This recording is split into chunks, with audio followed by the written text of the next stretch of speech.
Depuis notre entrée en Italie, nous longeons la côte méditerranéenne et après la visite de Cinque Terre, nous n'avons qu'une hâte, rentrer dans l'intérieur des terres. Bon, évidemment, c'est plus dur physiquement. Oui, mais quel plaisir de se retrouver au contact de la nature.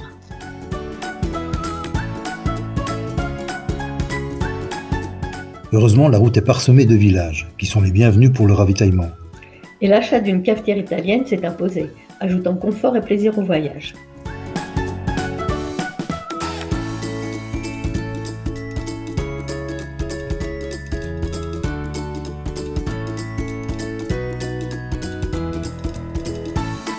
Bon, certains d'entre vous se demandent, mais ils mangent quoi là, durant leur voyage? Alors j'entends déjà, oui, ils vont au restaurant, ils se font inviter chez des gens. Non. Et tiens, je voulais savoir, Pascal, c'est quoi le repas de ce soir? Une petite salade à base de pissenlit, de plantain, feuilles de plantain. J'aimerais bien trouver de l'ail des ours aussi, mais pour l'instant, il n'y a pas grand-chose par ici, c'est un peu pauvre. Ouais. Bon, il nous reste encore 5 km de col. Hein. Ouais, j'espère que... On va certainement trouver quelque chose. C'est le plus intéressant. Peut-être même l'ours, pour avoir un peu de viande. Avec nos vélos, on enfile des villages comme des perles sur un collier. À San Pietrovara, alors qu'on fait le tour du village à la recherche d'un endroit où planter la tente, nous rencontrons Roberto. Cet ancien pilote de ligne possède un petit potager à l'arrière de sa maison où il nous propose de nous installer. Un peu plus tard, dans la soirée, accompagné de sa femme Laura, il nous apporte une délicieuse crêpe de pois chiches, encore chaude, spécialité de la région.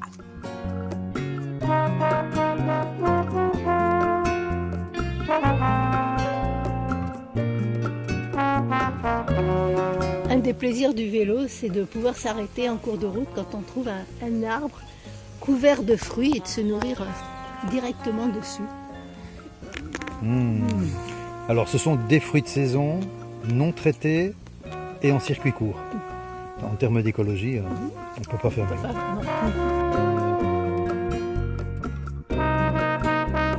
Riccardo voulant rejoindre Modena, vous saurez pourquoi plus tard, nous devons franchir les Apennins. Arrivés au sommet du col, bien fatigués, nous dégustons un délicieux hamburger bio servi par une Française.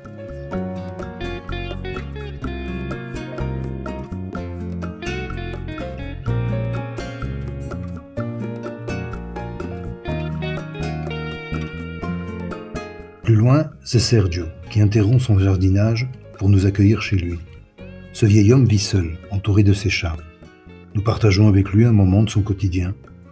Il dépose entre mes mains un chaton et nous le soignons ensemble.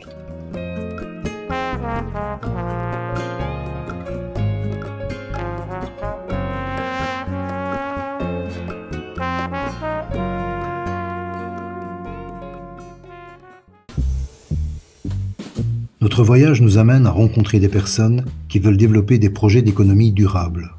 Comme Chiara et Davide, qui restaurent une boutique médiévale pour y vendre leur farine bio moulue sur pierre.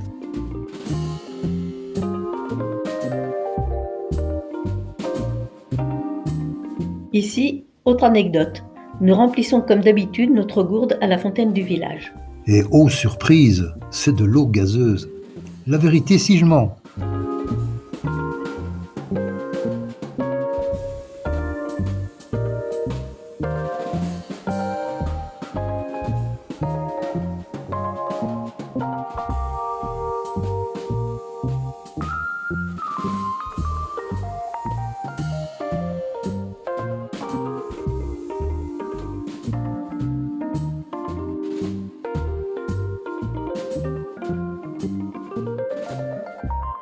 C'est en visitant la Rocca San Vitale que nous découvrons l'importance de la présence de Napoléon en son temps.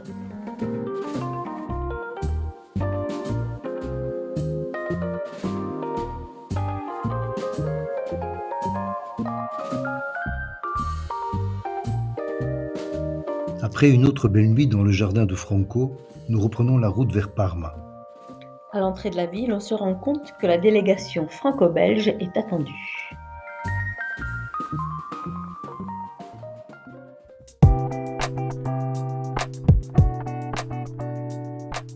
Une fois n'est pas coutume, c'est dans un hôtel de luxe que nous allons passer la nuit. Un cadeau offert par les filles de Pascal.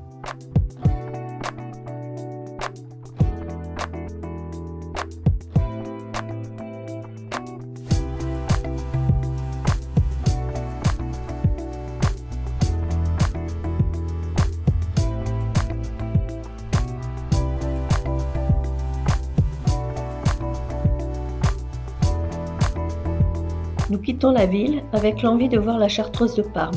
Hélas, c'est aujourd'hui un centre pénitentiaire.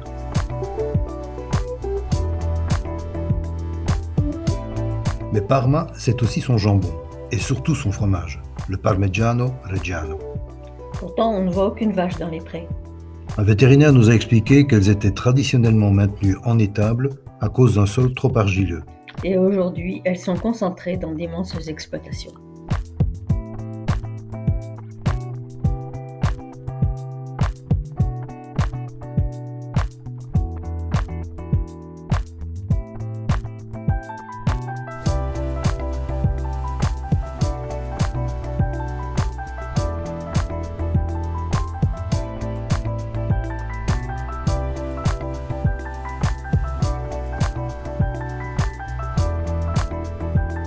Du lait au fromage, il n'y a qu'un pas. Enfin, quelques coups de pédale. Nous découvrons que le parmesan reste façonné comme un bijou, malgré une demande mondiale croissante. Cependant, ne vous y trompez pas. Celui que vous trouvez râpé en grande surface n'a souvent pas obtenu l'appellation.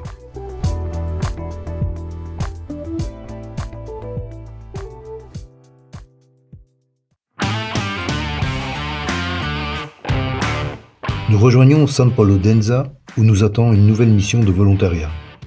C'est l'occasion de nous poser et de partager la vie d'une famille italienne au quotidien.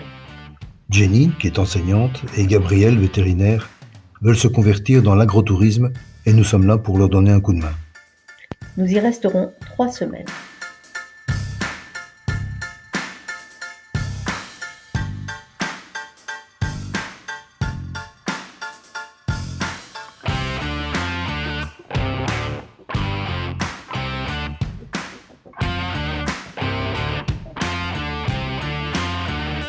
Qua non si riesce a spaccare. I buco o no buco? No, no, no buco. No buco. No buco.